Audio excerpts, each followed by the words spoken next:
Bhagavate Vasudevaya. Om Namo Bhagavate Vasudevaya. Om Ajnanatimmirandasya Jnananjanashalakaya Chakshurunmritam Jena Tasmai Shri Gurave Namaha. Namo Vishnupadaya Krishna Prasthaya Bhutale Srimate Bhaktivedanta Swami Niti Namane Namaste Saraswati Deve Gauravani Pracharine Nirvishesha Shunyavadi Paschatya Deshatarine Jaya Shri Krishna Chaitanya Prabhu Nityananda Shri Advaita Gadadhara Shri Vasadi Gaura Bhakta Vrinda Hare Krishna Krishna Krishna Hare Hare Hare Rama Rama Rama Hare Hare. Srimad Bhagavatam ki jai. Nrsimha Chaturdashi Mahamahotsav ki jai. Srila Prabhupada ki jai. Gaura Bhakta Vrinda ki jai. Hi. So happy Nrsimha Chaturdashi, everybody. Now we'll be studying questions by Vidura. Somebody likes to start volunteering to read?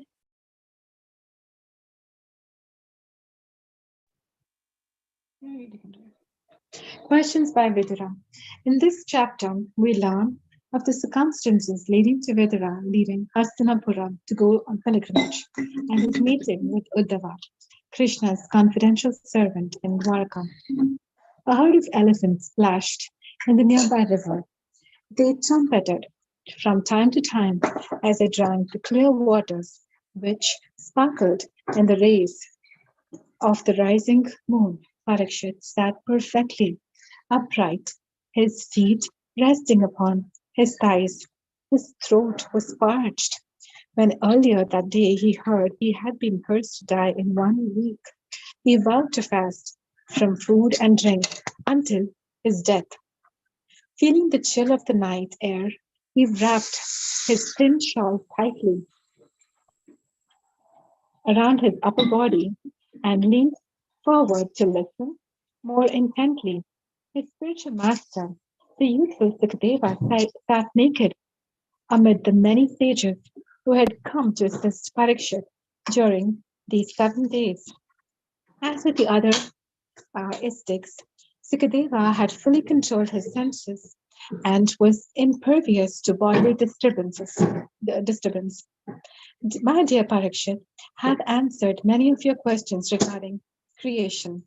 Those remaining I shall answer by citing a conversation between the great sage Maitreya and sage Vidura. How did they meet? Asked Parikshit, who had heard much about Vidura from his family elders. Your great-grand-uncle Vidura renounced his prosperous home just before the Kurukshetra war and met Maitreya whilst on pilgrimage. How praiseworthy to give up his home to pursue spiritual life, said Parikshit. There was no need for him to leave home for that reason, replied Sukadeva. His house was superior to all places of pilgrimages because Lord Krishna stayed there as if it were his own home. Parikshit remembered hearing that before the great battle of Kurukshetra, Krishna had come to Hastinapur to lobby for peace. Duryodhana invited Krishna to his opulent palace to rest and refresh himself before addressing the Kaurava court. Krishna, however, declined, preferring to spend the night in Vidura's home. Vidura's chaste wife, Sulabha, was also a great devotee. Sukadeva was right. There was no need for Vidura to leave either his wife or his home for spiritual advancement. Parikshit knew that the gentle Vidura had been upset by what had happened soon after Krishna's visit. However, his knowledge of those events was scanty. He asked, "O Master, where and when did the meeting and discussion take place between Saint Vidura and his Grace Maitreya Muni?" Since Vidura was a great and pure devotee of the Lord, his questions to Maitreya must have been purposeful and the highest level and approved by learned circles. Smiling to hear the king's questions, which brought to his mind the events surrounding Vidura's departure, Sukadeva replied, "Please hear attentively." Duryodhana stormed up and down his father's private chambers. "Father, if you do not send the Pandavas to Varanavata, I will die. I cannot live with them any longer." The old king shook his head. "My dear boy, how can I allow you to harm Pandu's sons?" His brother-in-law Shakuni sniggered. "Who told you that this is our intention, my dear Dhritarashtra? We have never said such a thing. It seems your blindness may have affected your hearing." He brought his face close to Dhritarashtra's ears and spoke softly. "If you truly love your son and wish his long life and happiness, you should agree to the small request. You need know nothing more. We shall arrange everything." Duryodhana assured his father that there was nothing to fear. After the Pandavas had been seen in Vanaravatam for some months, I shall be well established here, and they can even return. What is the problem? Dhritarashtra swallowed heavily. There was surely something insidious, afoot.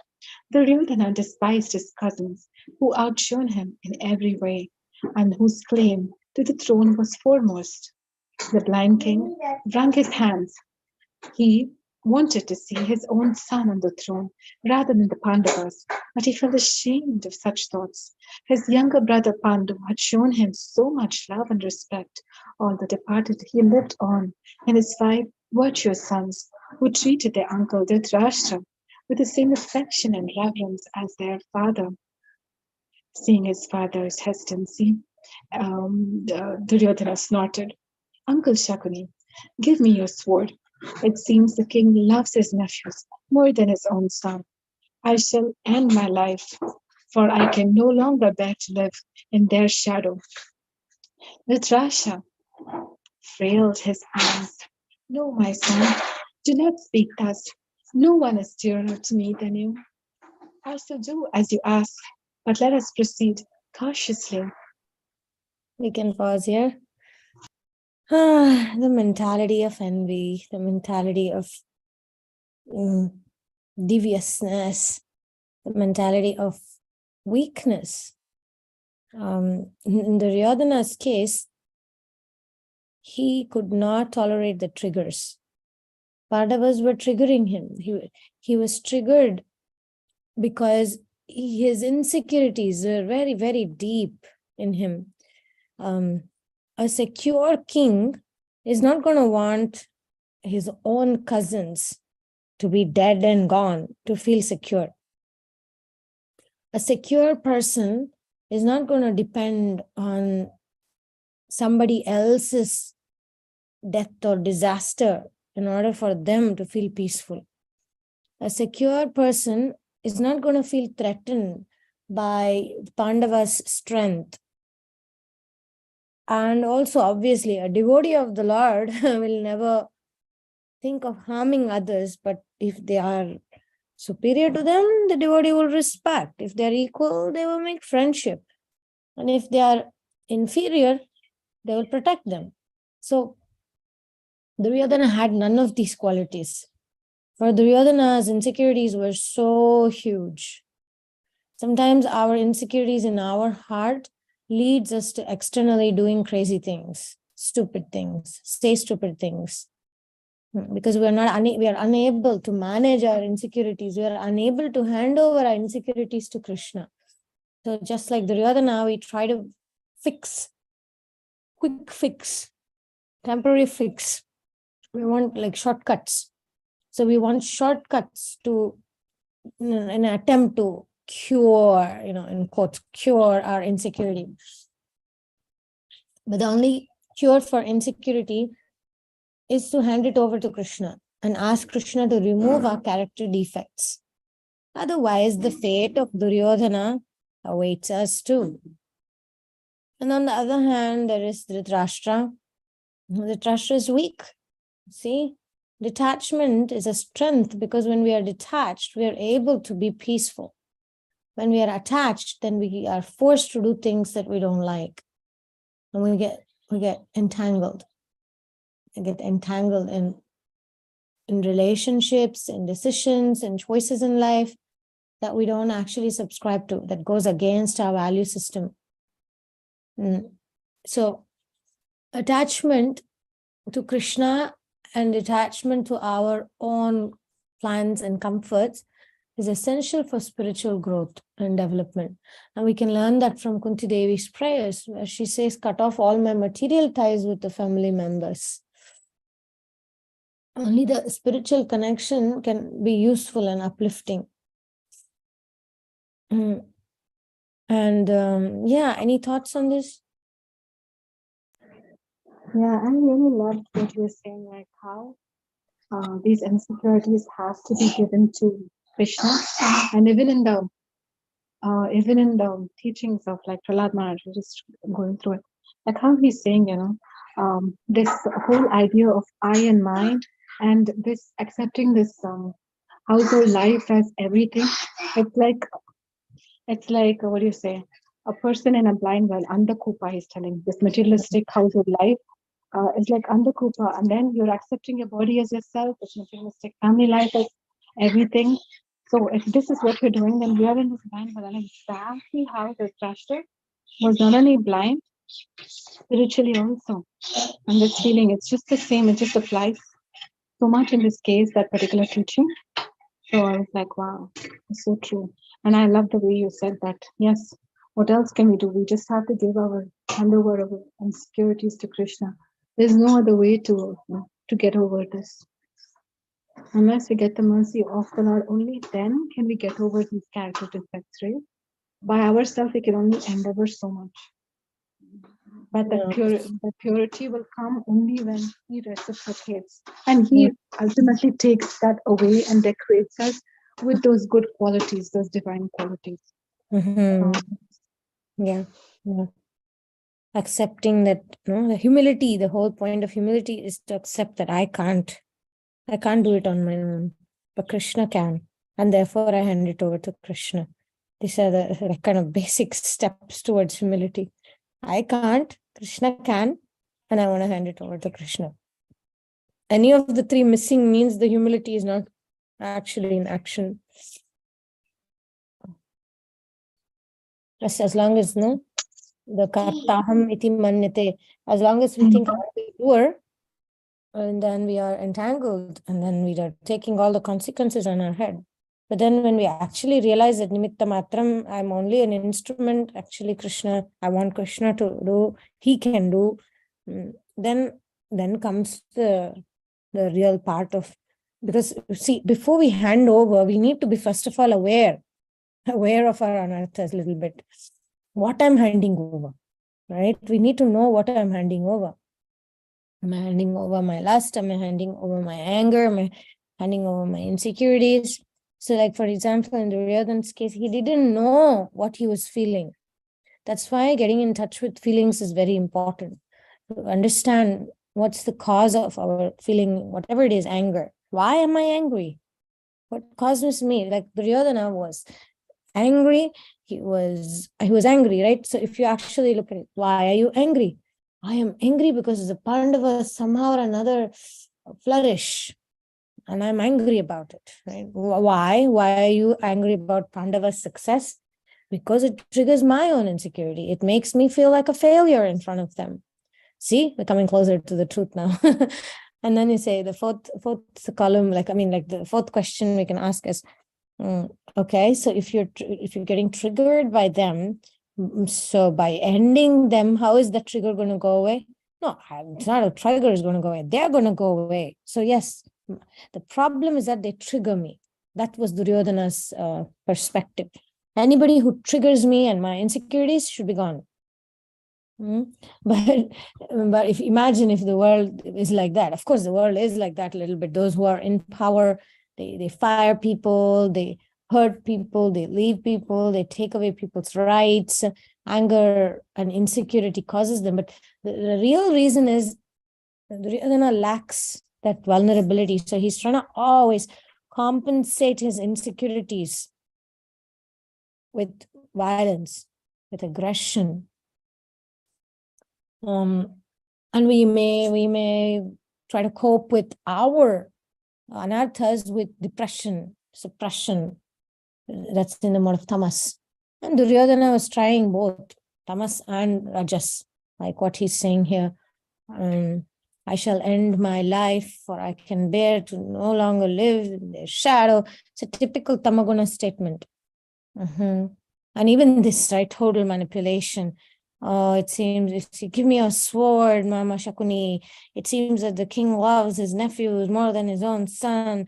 I shall end my life. Or all this kind of stuff is like manipulation, tamaguna, destruction of trying to destroy his own self, etc. I mean, he wasn't going to kill himself, he was just threatening because he knew Dhritarashtra was weak. Because they say people who want to kill themselves, they don't talk about it, and those who talk about it never do it. They say that. I was thinking how he's seeing that friends and enemies. How Prahlad Maharaj is teaching again. Like how he's saying the Duryodhana here is a classic example. He's seeing the Pandavas here as the enemies, and then Shakuni as the friend. So just when that mentality comes in, the duality exists. That's what Prahlad Maharaj says. So once there's that duality, then our thoughts that Krishna is in their heart just disappears.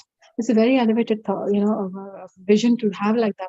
But even at least from my level, I'm thinking like just the thought every time I feel, oh, this person is nice, my friend. Oh, this person is doing something, enemy. Just when I'm in that zone, that itself shows that duality is there, and that duality I need to raise about that duality. And if that happens, then there is no. It's not pleasing to Krishna. Basically, it's not pleasing to. Then we need to take steps to not see that person as an enemy just because of that particular action. No need to see it. Right? It's just an action in ignorance. They don't know the right knowledge. That's why it's happening. So that's how.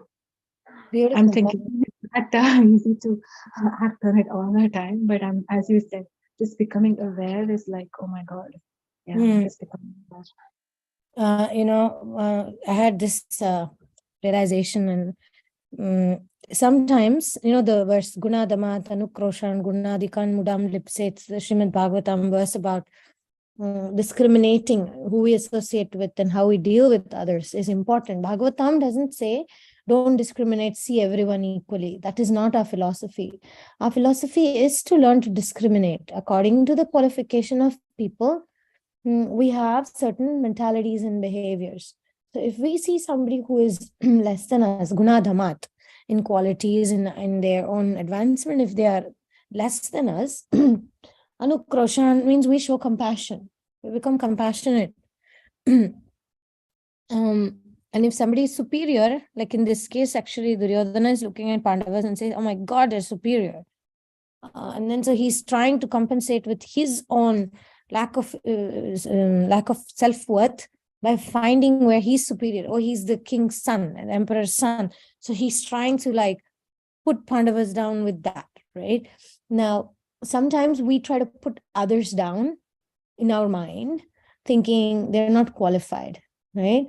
The problem is putting down. To recognize that they are not qualified is actually very healthy Srimad Bhagavatam principle. But if I'm not able to follow Srimad Bhagavatam and exercise compassion in times of meeting people who are less qualified than I am, it means I'm not qualified either.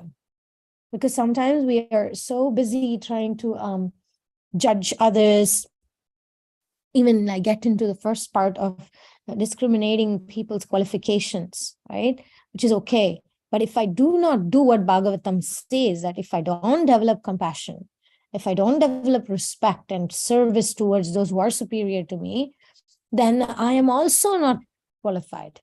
So I was really impressed when I was discussing about this point with somebody, and I came to the conclusion that we have the holier than thou attitude sometimes, and we don't recognize that it may be true that the person in front of you is a superior, like maybe your husband, maybe your shiksha guru, and they may be in a guna dhamat situation in some area of life. They may be like less, whatever, organized than you, or less devotional than you, etc. But if we do not treat that person with compassion and respect them for what they're superior at, then we come down to a lower level than them because we are aware that Srimad Bhagavatam says this. So I always like tell myself this point that I am not qualified either. So I have no right to, drag myself down in tamas and rajas. I can't afford it. I cannot afford it. I'm dying, I'm rotting in this world, and I need a way out. And the only way out is to follow Srimad Bhagavatam and to develop compassion and to develop service attitude and to develop friendship attitude to those who are, on an equal level. I can't afford to waste my time. And what Duryodhana is doing is not just wasting his time, he's wasting his everything. He's wasting his existence. And he's complicating his karma more and more and more. So Duryodhana is like one of my huge inspirations of what not to do. So beautifully articulated. I love the point where you said that discrimination is okay, but then the next step is like, if they're low, show compassion. If they are peers, superiors you serve, and then those who are lower, you show compassion. Those who are peers, we praise their service, correct? What happens at the level of peers? If there's some particular action which is like not appropriate or something, then what happens? What should we do? My understanding of this Srimad Bhagavatam verse is that in like let's say your relationship, you and I, okay, our relationship. So in certain areas, I may be older to you, I may be more number of years initiated, or stuff like that. But in some other areas, you may be superior to me. You may know more shastra, you may have more qualities of tolerance and patience and caution. Even in peer level, there can be areas where one is superior and the other is less. And in another area, the other is superior and you may have lesser. So my understanding of this Srimad Bhagavatam verse is not like a black and white statement of somebody is superior or inferior or a friend. Even in one person, you might find certain qualities which is superior to you, certain qualities which is inferior to you, and certain qualities that you resonate, relate, appreciate, and you can actually, just cooperate on one level. So it's not like, it's not black and white. It can be very, very, the degree of who is superior and inferior can vary. And I like that verse for that reason, because even if I see somebody super materialistic, I'm thinking of a particular person, and I may not want to associate with that person because I get dragged into rajas often with that person. But it doesn't mean that that person doesn't have any quality superior to me. I know that person does have. I'm at least in this particular case of a particular ex-friend of mine. She definitely has like a couple of qualities at the moment. On top of my head, I can think of 2 qualities that she has that I don't have. So in that area, I should glorify, like right now, I'm going to do that. So I want to glorify that this person, no matter what circumstance, always chants the rounds in the morning on taking a walk. And another quality is this devotee, she's so like careful about taking care of her health. And so she's always like eating healthy, avoiding junk food. And so, it's very like, it has a healthy body because she's always taking care of her body, exercising, eating healthy food, etc. So, in those 2 areas, she is superior to me, and I must glorify those. I can't, the insecure tendency would be to completely put that person down because there's one thing that triggers you about them, or there's some disqualification in them one particular disqualification, we want to completely negate that person, completely want to like put that person down. That's a human tendency, right? Like they say, it's not really what the person sometimes says. If you like the person, you like everything they say. And if you don't like the person, you don't like anything they say. You'll always find something. Right?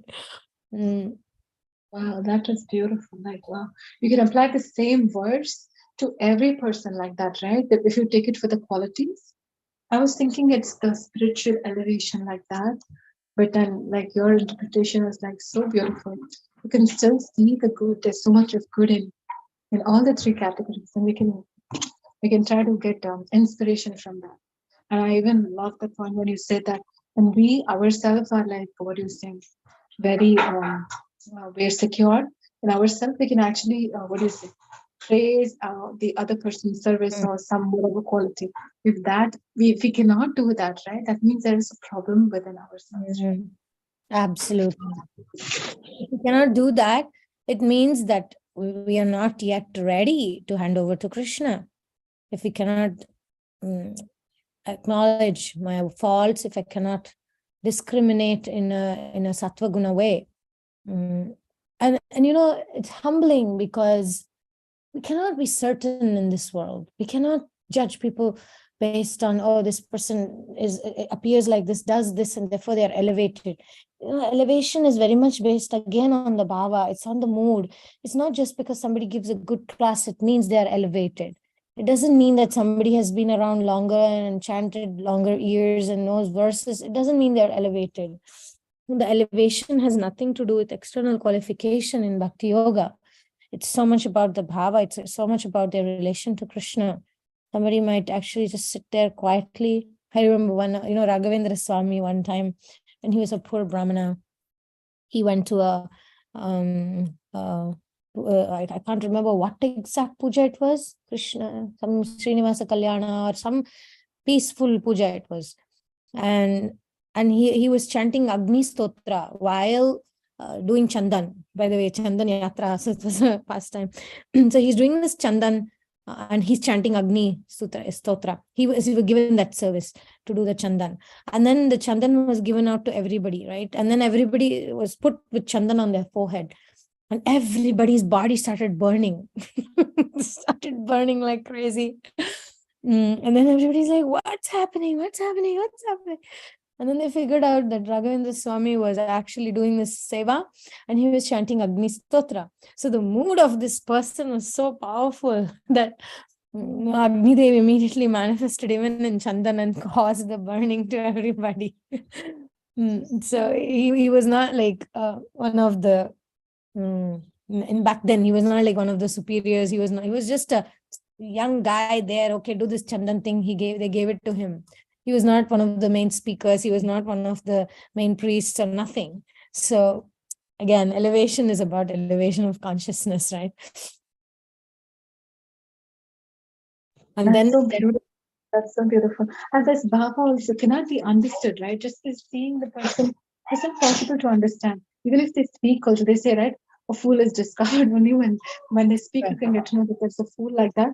But even even when they speak, also it's not to very large extent. I mean, you can get an inclination, I mean, get an idea, but then it's also not like 100% because what's inside only Krishna can make out, right? Not this. yeah, because we have our own conditionings, right?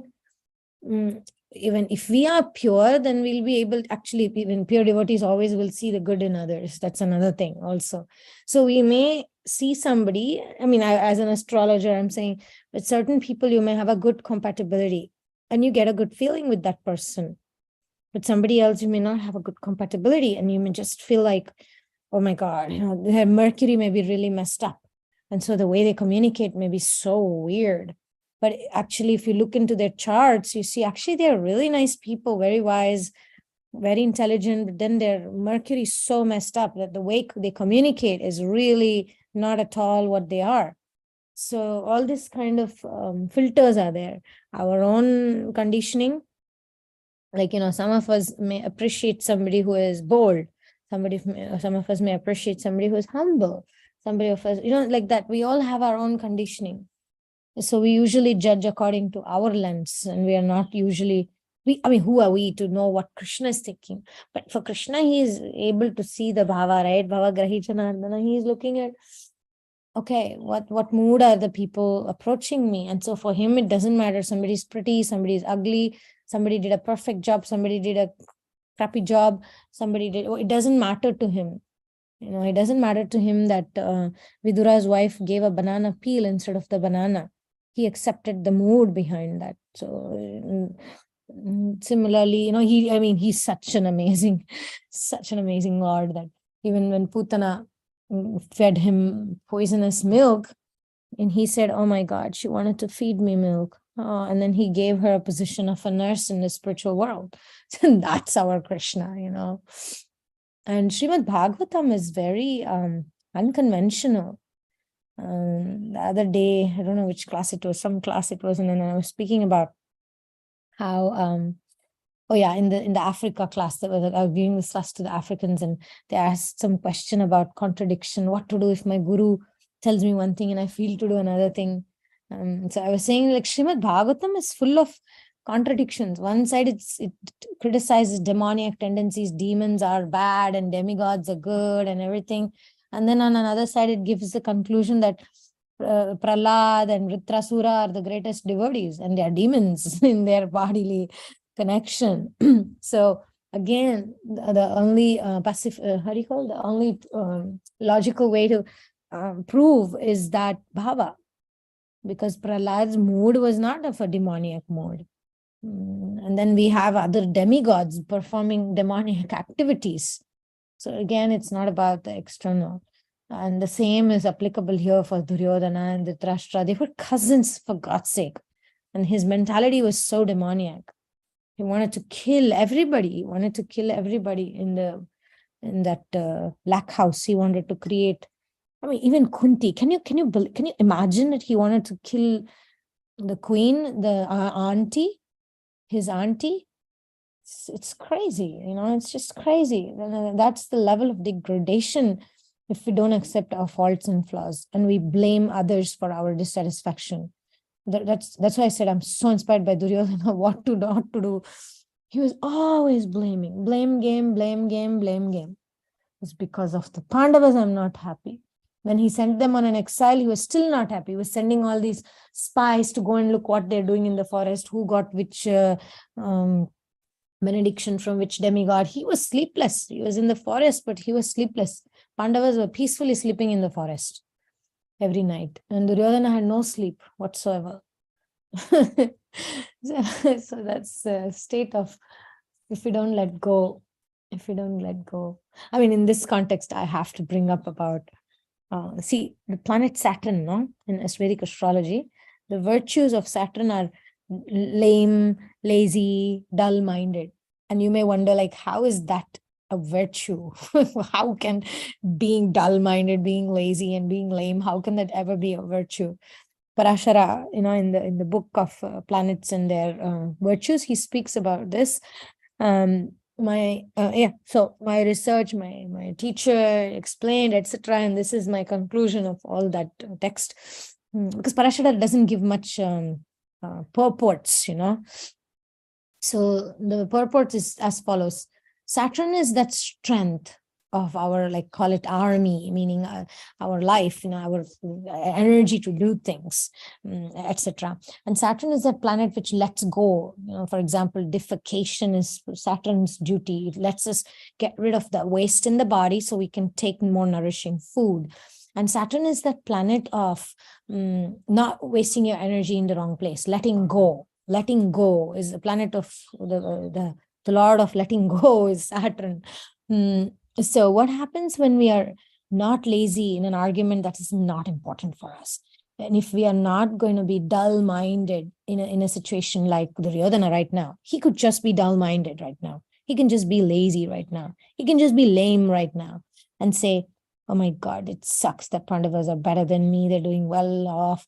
So instead of being lazy, dull-minded, and lame, he's doing the exact opposite. He's saying, let's go and burn these Pandavas down. So that's exactly opposite of lame, lazy, and dull-minded. So this is a very good example that if only Duryodhana had a good Saturn astrologically, if only Duryodhana had a good Saturn and he exercised a good habit of Saturn, he wouldn't get into so much trouble. He will actually live long. His thighs won't be broken. His dynasty will grow. He will enjoy all the opulences. And, he could actually enjoy a long life, which is ruled by Saturn. Saturn gives you long life because you're not wasting your energy in frivolous things or in fights, trivial fights, and not wasting your energy in building something which is not worthy, not meaningful. So like that, like, the same point that we had discussed some time ago about tamoguna. Tamas can help us. So Saturn is a planet which is also tamasic. So it can help us to be lazy in times where we don't need to waste our energy arguing with people who may not get it. We can be lame and just not run after some flickering, illusory material goals. We can be, what was the other one? Lazy, lame, and dull-minded. And we can become dull-minded when our mind goes into places which are like dark and negative, and like Duryodhana, he's thinking to kill the Pandavas. That's exactly when he's supposed to be dull-minded. Instead, he's using sharp-mindedness in the situation. So like that, Saturn is actually a planet of, he's a teacher, and he's a planet of giving us the ability to tolerate pain. So I actually, this is a very nice point. I should make a podcast about this example of Duryodhana's mentality, Saturn, Tamas, and how we can actually make the best use of the bad bargain using our own tamas against our other tamas, lower tamas, higher tamas, lower tamas. Yeah, that's exactly what we were discussing. So nicely said. But Mataji, I think we should use a little bit of sattva to understand that, oh my God, this is like a low grade kind of a thought. Now I Absolutely. need to go to tamas. So a little bit of sattva to understand and then go to tamas. Correct? Is that right? Absolutely. Yeah. Yeah. I mean, we have enough sattva. As I said, there is sattva in everyone. Duryodhana also had his own strategies and planning. It's a mixture. There is always a mixture. The three modes of material nature, it's always a mixture. I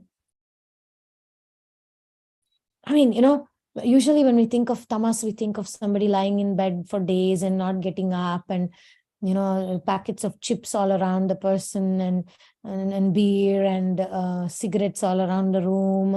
I'm just saying, like, usually we think of tamas in that kind of graphic way. But actually tamas also has a high grade. There's a high grade tamas of, come on, don't go and do things which are harmful to others. Don't be active when you need to harm others. When you're envious, we need to become lazy, dull-minded, lame. We need to become like that. But it's, yeah, there is a good side and the bad side to tamas. That's so beautiful, like to be able to be like a swan and pick up the best things from tamas. Perfect analogy, Swan. Perfect analogy. Because in Duryodhana's case, there is definitely plenty of tamas, right? He has a destructive mentality. He's depressed and he wants to destroy. Typical tamasic mentality. Destroy himself either or destroy others, at the cost of anything. Yeah, that's like total like degrading tamas. But then there is a tamas which can uplift us, or to actually not even uplift. We can call it stagnate us. Like, for example, sleeping, all that stagnates us, right? We kind of go into a mode of limbo, kind of. We go to sleep, we're not doing anything. We're dull-minded, we're lazy, we're lame. And using that moment, those moments of sleep and etc., can stagnate us, like we are not proceeding in that whatever bad plan we may have, or plans of destruction, plans of getting into depression or hurting and harming others. In those moments, we can just tell ourselves, just go to sleep, just go to sleep, just go to sleep. And I've been seeing so many charts of so many people that when they don't have a good Saturn, they take up the wrong fights. They start helping people when they shouldn't be helping. They don't know. Basically, my teacher says, my astrology teacher says, when you have a bad Saturn, you don't know when to stop. That's essentially the thing. If you have a good Saturn, you know when to stop. And it can be cultivated, by the way, because astrology works because there's free will. We created these habits, and because of those habits, the planets reflect our habits. And those habits can be cultivated. So letting go, detachment is very attractive.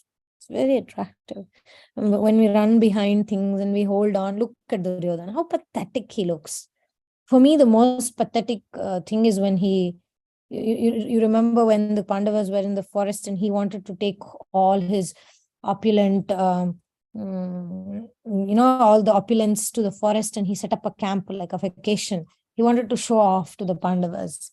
That's so pathetic, right? And then the Gandharvas came and captured him, and then Pandavas had to come and rescue him. And then again, he went into tamas and he wanted to kill himself, and then all the Kali agents came and said, no, we have a mission for you. You have to come out of the water. You can't stay underwater. So Duryodhana is like such a character of such an insecure character. He wanted to hurt the Pandavas. He sent them on an exile and he still wanted to go and show off to them.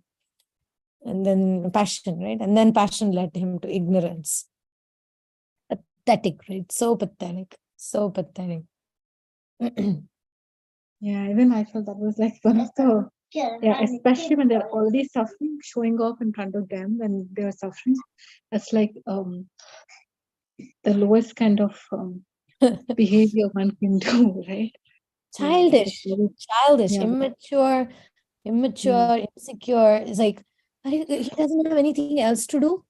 He wanted to enjoy the kingdom. Why doesn't he do that? Why he's coming here again? It's like, oh, Krishna. Sometimes they say, men are a little bit like that. They're like children, they're not so, they can be like that little bit, emotionally immature. Usually the women are the mature character. Like Dhritarashtra also, he was quite immature, whereas Gandhari was very mature. I mean, in some instances, Children Draupadi. are like more kind, I feel. Like children, if you Who? think like Duryodhana's mentality was like very like childish kind of a thing. But I've Oh, yeah. seen like children are like much more, they feel so much empathy for others when they're crying or there's some pain. My God, the way they are able to, they're attuned to emotions and their level of empathy is very high, I feel, in children. So Duryodhana's was like more like cruel kind of a thing, no? Very cruel. Yeah. Yeah. Totally. Yeah. I am looking at Duryodhana and I'm thinking, my God, tamas, like the lowest kind of tamas gone completely wrong, gone rogue. Tamas gone rogue. That's Duryodhana. But in any of those triggers we have, our insecurities being triggered, our anger being triggered, our envy, our jealousy, all these things, we should do the exact opposite. We should do the exact opposite. Tamas of the other sort. Go to sleep. Go to sleep. Whenever You're you're animating it. You're animating it, teaching us. yeah, just yawn, go to sleep. Watch some videos where there's yawning and then you just go to sleep. Because sleep regenerates energy in our mind, in our body.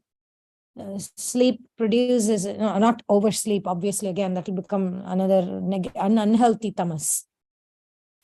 I mean, like you said, I think the bridge is sattva, and then we practice certain tools which appears like tamas. Because there's a very thin line between sattva and tamas. It can look the same. It can look the same. But the You were showing mentality, it that way, right? You were exactly. showing it in the lower thing. Wow, correct. It looks like they're not doing anything, but then someone is in sattva or is in tapas. Wow. Yeah. Mm. Mm. So we should be in sattva internally and externally tamas. I mean, tamas, or you know what I mean, that those tools, there's a toolbox. Go to sleep, be dull-minded, be lazy. You can convert those things. And if you want to say sattva guna, you say be calm, be relaxed, be at peace with your karma. We can translate those things. But for a mind like mine to say that be in tamas, like, oh, at least one chance I'll get to be in tamas. Okay, fine. Because it's a little bit tiring, no? Be in sattva, be in sattva, be in sattva. It's quite tiring to be in sattva and work hard to be in sattva. But then tamas is like, hey, just be lazy, just be lame. Oh, it's attractive too. And in fact, that is in the Shastra of Jyotish Shastra, that it is a virtue to be dull-minded, lazy, and lame in certain situations. It's a virtue. Yeah. Like when Prabhupada is saying, give up your material desires, I was thinking, I can be in the mode of, like, I can be in the tamas, so just not acting upon that kind of a desire, right? So like that, I'll be able to let go of it. Mm-hmm. Yeah, right? yeah, good Prabhupada example. is always saying about renunciation is so important. And material, I've just said material desires, but like so many things.